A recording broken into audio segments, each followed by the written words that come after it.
What a goon. Absolutely. Hello, everybody, and welcome to First Ring Daily. Whatever, we're people. This is Surface Book Day, and Yep. I am in some sort of like Miracast hell right now. Yeah. There we go. Also called just using Miracast. Yeah, but today's show is brought to you by Smart Deploy. They specialize in IT computer imaging so that your team doesn't have to. They specialize in deployments, fixing those machines every time you drop one in an elevator. Anyways, smartdeploy.com/Thurrott for a free offer, and go grab those licenses because it is good stuff. And speaking of good stuff, Paul, we're not talking about Miracast.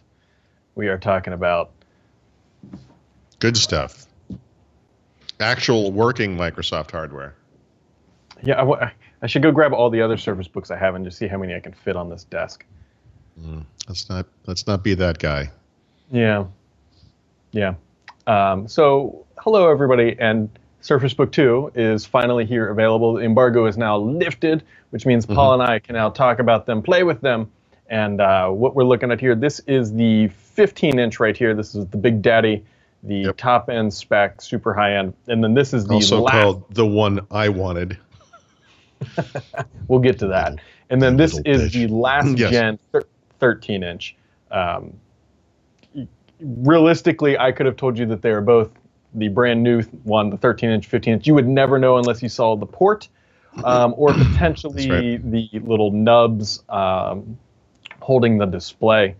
I was doing a little. Yeah, the differences are subtle for sure.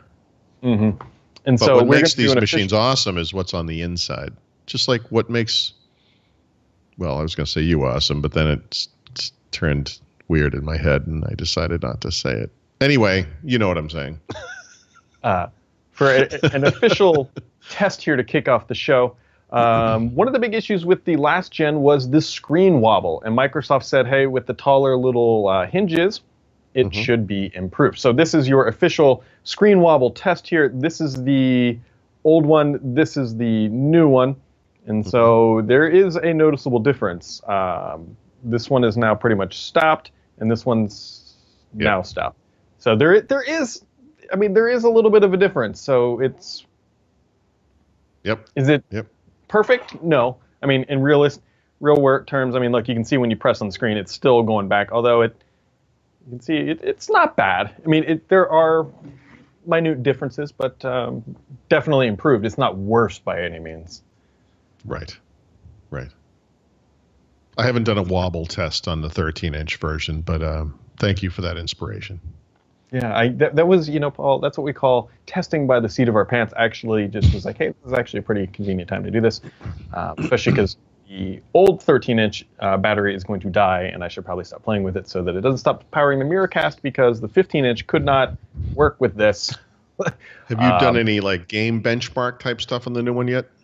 I have.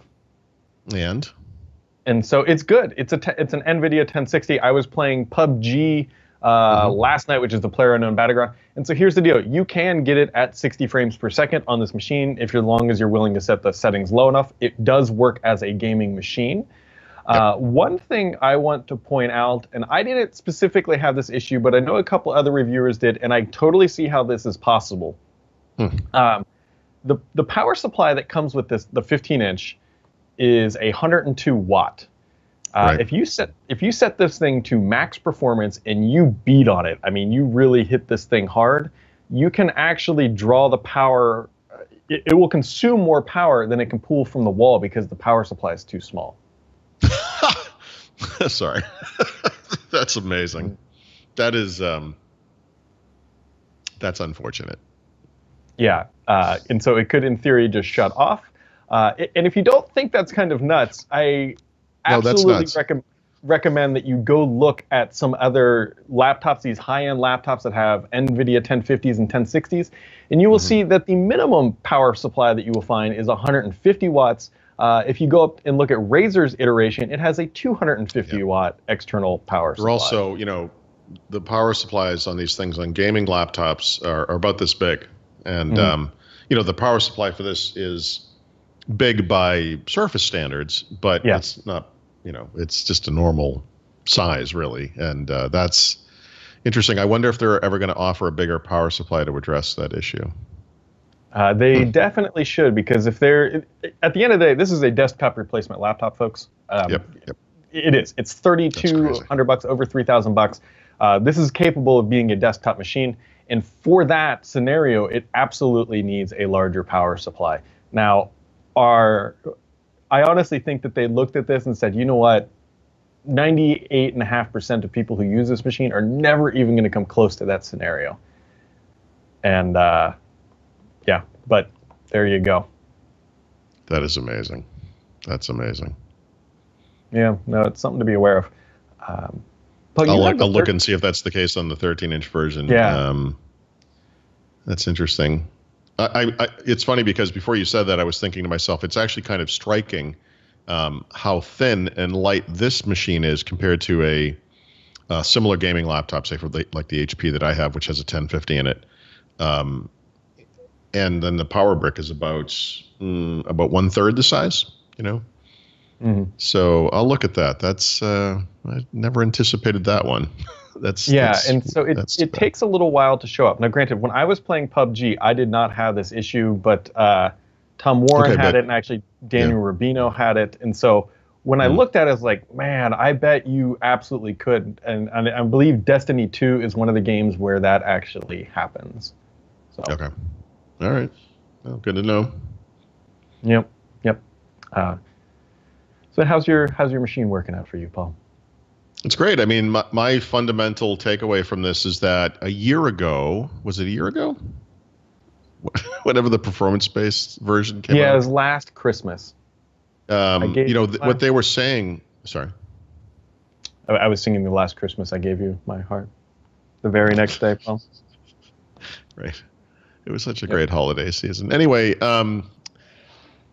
they were talking about how Surface Book owners love the machines, but they were asking for more power, and they're like, we'll put more power in it. And they put this DGPU version in, and it was twice as powerful or whatever it was. But it was what I would call like a light gaming capable machine. I mean, it wasn't a real gaming rig or anything. This time around, the quad-core 8th generation Intel Core processors, which you get in every Surface Book 2 model but one. In fact, I find it incredibly lame that the base model is a dual-core 7th gen or 6th gen, whatever it is, 7th gen chip. But okay, whatever. That's one thing. That's amazing. I think that's like a 40% performance boost right there, just out of the box. And then either NVIDIA 1050 or 1060 graphics, depending on which machine you get. And on the one you have in particular, with 6 gigabytes of dedicated RAM. Like, are you kidding me? I mean, that's a gaming PC. That's literally a portable gaming PC. So that they can deliver that kind of thing in a device, which, as a laptop, you might be, well, it's a little thick, it's a little heavy, whatever. But as like a portable workstation or as a portable gaming rig, I mean, these things are, they're kind of incredible. I didn't do my gaming benchmarks yet. I spent most of yesterday trying to install these games on here. And this morning I was racing down to the wire to get my review out or my first impressions article. And I brought up Gears of War 4 because they actually have a benchmarking tool built into the game. And I could compare it to a gaming laptop and see what it looked like. And I couldn't get it. It wouldn't even run. So I will figure that one out, in time for my final review. But, so far so good. It's everything I always loved about Surface Book, and it's just better than it used to be.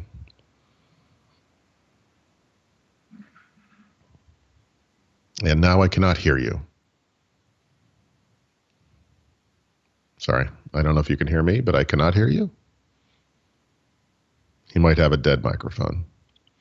So while he's figuring that out, I'll just give us a temporary throwback Thursday, which is that 2 years ago, Microsoft launched the original version of the Surface Book alongside Surface Pro 4. It was a very exciting launch event at the time. I think it was at the old post office building in New York City.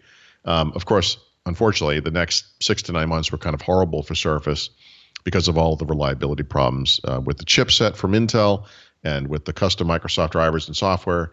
And I think on Surface Book in particular, unfortunately, that connector where you can take the screen off, I think has been a source of a lot of reliability issues. So in tandem with what Brad was pointing out earlier with the hinge, or the latch rather, being better. I'm hoping that they've kind of gotten ahead of those problems.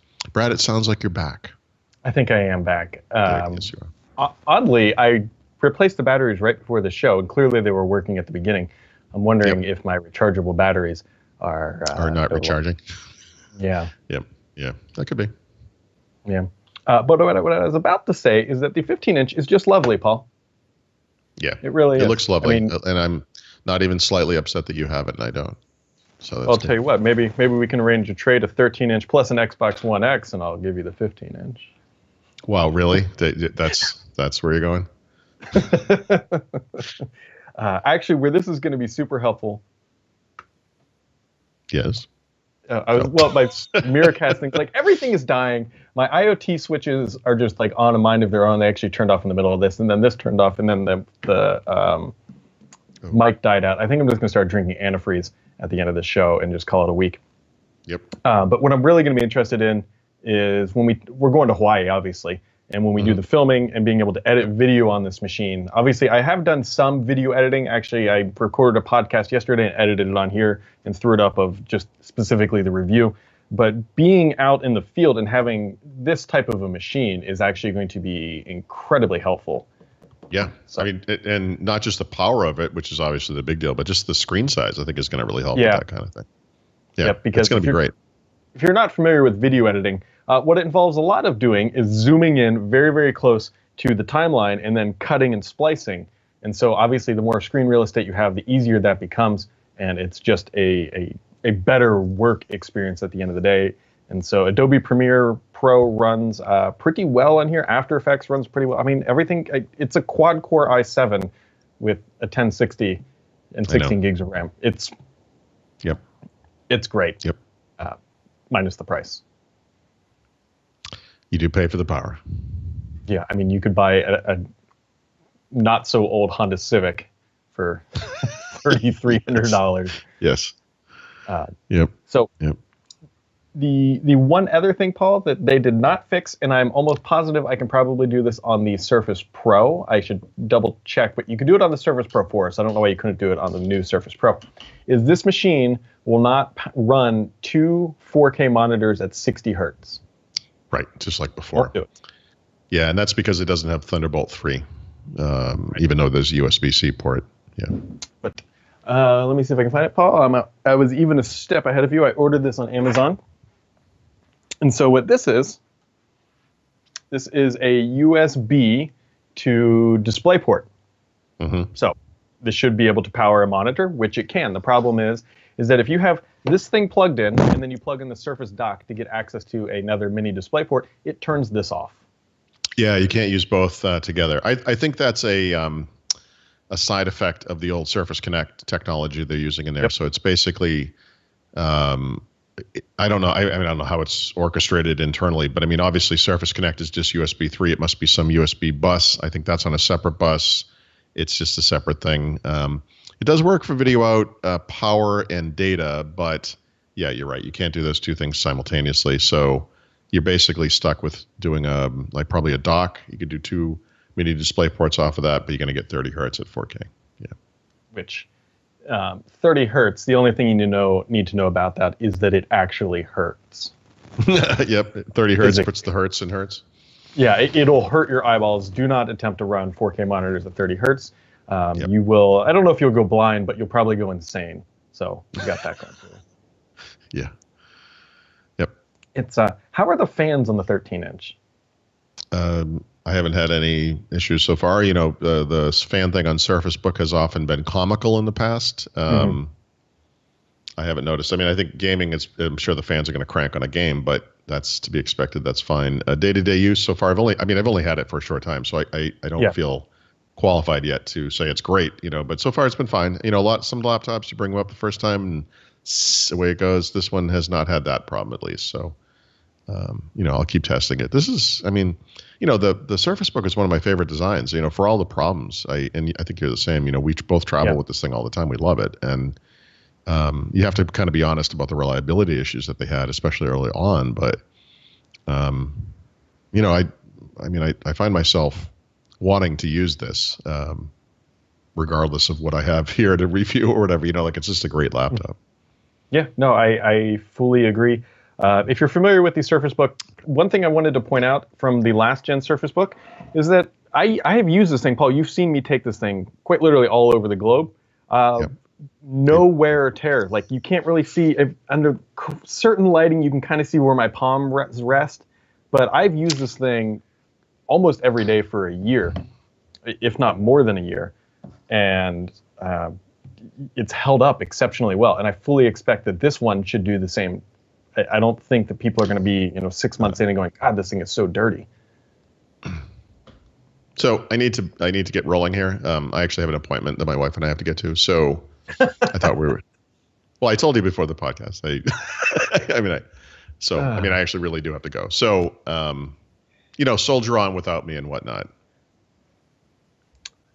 Very typical of Paul, leaving a man stranded even during a podcast. That is nothing unusual. But realistically, folks, Paul wrote up on Thurrott.com his views of the 13-inch, and then I wrote up a review on Petri.com of the 15-inch. And I definitely recommend reading those. Obviously, this podcast is an excellent supplement because you don't get the fancy wobble test that we just did. But here's the deal. These are now available. You can go buy them. Pre-orders actually, I shouldn't say pre-orders. The couple of models of the 15-inch are now back-ordered as well. So if you're looking to get one of those before Christmas time, get your order in quickly because you might have some trouble there. But they are available. They're just as good as everyone would hope, minus the fact that it doesn't come with a pen in the box, which is a little odd, and some of the power supply issues. But other than that, I am so far, roughly a week in, very excited and very happy with this machine. And I suspect that you will be the same as well, as long as you can get over that sticker shock. Let's jump over to this machine for a minute here. Bam. So, all right, folks, today's show is brought to you by Smart Deploy, IT tools to manage your Windows computers made easier. Tomorrow's show is live at 1 p.m. Eastern Time. You can find that at Thurrott.com/live, and have yourselves a wonderful day.